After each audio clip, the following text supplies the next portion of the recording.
السلام علیکم. ہائے فرینڈس، کیا حال ہے؟ آج کی ہماری ویڈیو مونگ پھلی کھانے کے بعد پانی پینے کے کیا نقصانات ہیں. اگر آپ کو ہماری ویڈیو پسند آئے تو پلیز کمنٹس، لائک اور شیئر ضرور کیجیے گا. اس موسم میں مونگ پھلی کھانے کا شوق تو اکثر افراد کو ہوتا ہے، مگر کیا اس گری کو کھانے کے بعد پانی پینا واقعہ صحت کے لیے نقصان دہ ہے؟ آپ نے اکثر لوگوں سے سنا ہوگا کہ مونگ پھلی کھانے کے بعد پانی پینے سے گریز کرنا چاہیے کیونکہ اس کے نتیجے کھانسی اور گلے میں خراش ہو سکتی ہے.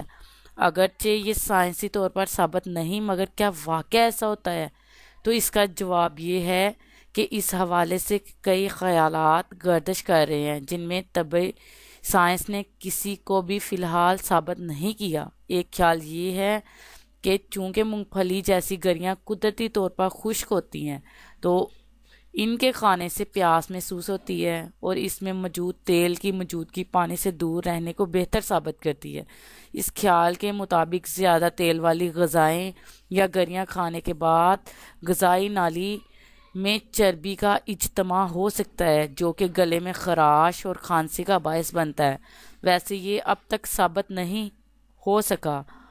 ایک اور خیال یہ ہے کہ مونگ پھلی کھانے سے جسم میں حرارت پیدا ہوتی ہے اور یہی وجہ ہے کہ اسے سردیوں میں زیادہ کھایا جاتا ہے. یہی وجہ ہے کہ پانی پینا اس حرارت کو کم کرتا ہے، مگر حرارت اور ٹھنڈک کا یہ عمل بیک وقت ہونا نزلہ، زکام، کھانسی اور نظام تنفس کی متعدد بیماریوں کا باعث بنتا ہے. ویسے کچھ ماہرین تو کسی بھی کھانے کے بعد پانی پینے کو اچھا عمل نہیں سمجھتے کیونکہ اس سے بد ہضمی یا تیزابیت کا امکان بڑھتا ہے. اس لیے کم سے کم 10 سے 15 منٹ تک انتظار کرنا بہتر ہوتا ہے. اسی طرح ایک خیال یہ بھی ہے کہ مونگ پھلی کھانے کے بعد پانی پینا معدے کے مسائل کا باعث بنتا ہے، خصوصاً بچوں میں. اکثر اوقات یہ مونگ پھلی سے الرجی کا نتیجہ ہوتا ہے اور اس پر پانی پینا حالات بدتر بنا دیتا ہے. ویسے اگر مونگ پھلی کے بعد پانی پینا نقصان دہ ثابت نہیں بھی ہوا تو بھی احتیاطی تدابیر اختیار کرنا کسی قسم کا نقصان نہیں پہنچاتا. اللہ حافظ.